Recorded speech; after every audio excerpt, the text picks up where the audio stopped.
memulaikan mungkin orang itu ahli dalam satu. Mungkin orang itu ada punya keahlian dalam bidang keilmuan ini, tetapi dalam bidang dakwah la syakka fihi, tidak ada keraguan, mulaikan yang sudah ditampakkan oleh Allah barokahnya itu ya fikir-fikir para masyayikh kita di Nizamuddin. Dan Nabi pesan man burika fi syai'in falyalzamhu, kalau orang itu sudah diberkati mengenai satu kerja, hendaklah dia pegang. Dan kerja para masyayikh kita di Nizam itu berkahnya di seluruh dunia. Maka jangan mencoba-coba bikin kreasi-kreasi baru, nanti malah keliru nanti. Para masyayikh kita ini sudah ngurus umat 1 abad, kan? Siang malam mikir itu 1 abad. Menangis siang malam memikirkan perkara ini sudah 1 abad kurang lebihnya. Maka kita ini kalau sudah dapat arahan dari masyayikh kita ini ya sudah, kita pegang sungguh-sungguh. Nanti kalau sudah kita pegang, kita amalkan, baru tahu, oh ternyata ini benar, ternyata ini natijahnya, hasilnya bagus ternyata. Tapi kalau kita ini biasa orang engkel, nah ini nggak ada maju. Orang yang engkel nggak akan maju. Agama ini taat, nah orang yang taat ini akan maju. Karena orang yang suka ini berbeda, ini semua kan bahaya dalam kerja dakwah ini. Dalam satu, maka hujan. Karena hujan, maka Rasulullah SAW ini sholatnya itu di atas unta. Begitu juga para sahabat yang lain makmum di atas unta. Karena mau turun tuh becek semua. Maka ada orang dalam rombongan ini kengejosen, sholat kok di atas unta, kurang sempurna.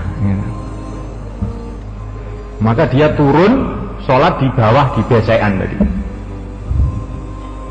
Maka dilihat oleh Nabi. Maka Nabi itu merasa nggak suka dengan orang seperti ini, mereka. Khalaf, kata Nabi. Loh, kok begitu bocah iki? Nek cara wong Jawa nek ngelokne ngoten niku. Loh kok beda-bedani bocah iki? Kok tidak mau sama dengan temannya ini, anak ini? Maka setelah kejadian itu ada hal yang sangat-sangat menyedihkan mereka. Apa? Orang tadi tahu-tahu hatinya berubah. Tidak lama kemudian dia murtad. Na'udzubillah min dzalik. Jadi orang yang suka berbeda dengan temannya ini mulaikan dalam kerja-kerja agama ini gawat ini mulaikan. Nggak akan bertahan lama itu biasanya itu. Walaupun dia karena ngejosnya, karena semangatnya, tapi nggak mau sama dengan temannya, ini sudah bahaya ini. Karena terlalu semangat. Maka Maulana Al Hasan rahimahullah beliau mengatakan setan itu datang ketika orang itu sangat semangat atau ketika orang itu sangat loyo.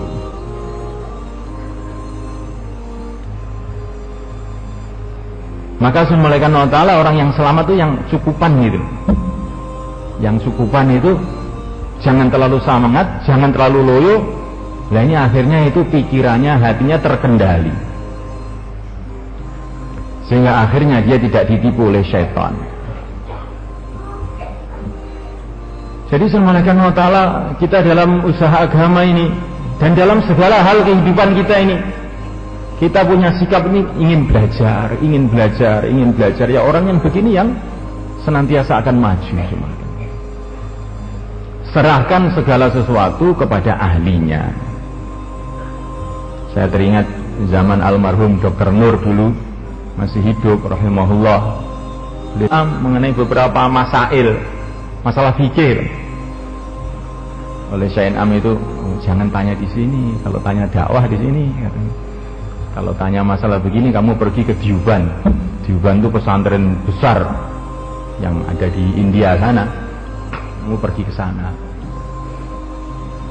Jadi para masyayikh kita ini mengajari kepada kita agar segala sesuatu itu ditanyakan kepada ahlinya masing-masing. Jangan nanti kalau kita sudah dakwah terus kemudian langsung jadi mufti, mufti segala madhab, bahkan bikin madhab sendiri. Wah, ini sudah gawat ini malaikat. Serahkan segala sesuatu pada ahlinya. Jadi semulaikan orang-orang dulu itu subhanallah, mereka punya sifat tawadhu itu luar biasa. Para imam-imam hadis, pakar-pakar hadis, di Al-Imam Al-Bukhari rahimahullah, Al-Imam Muslim rahimahullah, Al-Imam Abu Dawud, Al-Imam Tirmidzi dan lain-lain. Mereka ini pakarnya hadis, soft awalnya orang ahli hadis. Tapi mereka ini kalau kita lihat dalam kitab-kitab fikih ini nggak ada. Ini pendapatnya Imam Bukhari nggak ada. Riwayatnya Imam Bukhari yang ada. Ini pendapatnya Imam Muslim nggak ada. Riwayatnya Imam Muslim. Karena apa? Semulaikan Allah Ta'ala, orang-orang dulu itu menghargai keahlian setiap orang. Ini ahli dalam hadis, tapi ini bukan ahli dalam fikih. Maka kalau mereka bertanya mengenai hadis, ya tanya mengenai ahli. Imam Tirmidzi semulaikan ngarang kitab tebal. Di situ diceritakan pendapat-pendapat para ulama. Ini pendapatnya begini, pendapatnya begini, pendapatnya begini. Imam Syafi'i begini, Imam Malik begini. Tapi pendapat beliau sendiri itu loh nggak ada. Ini pendapat saya begini itu nggak ada. Satu pun nggak ada, dan satu kitab yang tebal. Padahal beliau ini pakar dalam bidang hadis yang sudah diakui oleh seluruh dunia. Jadi Assalamualaikum warahmatullahi wabarakatuh. Kalau kita mau ini supaya kita ini selamat, ya.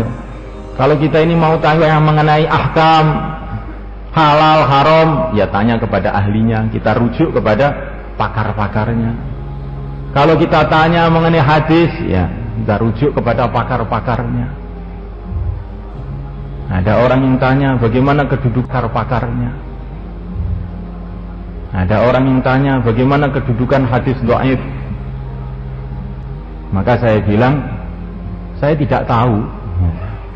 Tapi yang jelas pakar-pakar hadis semuanya meriwayatkan hadis dhaif. Al-Imam Bukhari juga meriwayatkan hadis dhaif. Al-Imam Muslim begitu juga, Abu Dawud, Nasai, Tirmidzi, Ibnu Majah, Baihaqi, Imam Ahmad, Ibnu Hanbal. Semua pakar-pakar hadis meriwayatkan hadis-hadis dhaif. Berarti hadis itu ada nilainya. Sudah begitu aja, nggak usah panjang-panjang. Serahkan sama ahlinya. Yang penting kita ini 5 amal masjid, 6 sifat, titik. Sudah.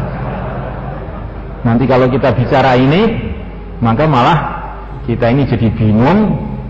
Masjidnya nggak hidup, ya, malah jadi bertengkar satu sama lain, nggak jadi dakwah akhirnya. Pada ahlinya. Kemudian semulaikan Allah Subhanahu wa taala, kita sudah mengadakan mudzakarah. Para masyayikh kita sudah memberikan bimbingan-bimbingan sejak kemarin dan beberapa hari ini kepada kita. Maka kita ini apa yang mau kita bawa pulang nanti, dan apa yang mau kita bawa keluar nanti yang bagi yang keluar. Kita alhamdulillah semulaikan sudah 4 bulan, sudah 40 hari. Tapi kita ingin dengan majma' kita ini, dengan pertemuan kita ini, mau menyempurnakan, karena orang yang akan jadi asbab hidayah itu adalah orang yang menyempurnakan amal. Wa idibtala Ibrahim rabbuhu bikalimatin fa'atammahun qala inni ja'iluka lin-nasi imama qala wa min dzurriyyati qala la yanalu ahdi dzalim. Jadi Nabi Ibrahim itu diperintah oleh Allah macam-macam perintah, dan seluruh perintah Allah itu disempurnakan, bukan hanya diamalkan, disempurnakan, dibuat sebaik-baiknya. Mamanya kita ini dalam forum dakwah ya musyawarah yang sebaik-baiknya. Jangan musyawarah itu tergesa-gesa, cepat, suwen. Mendengar Karguzari sebentar aja sudah nggak tahan.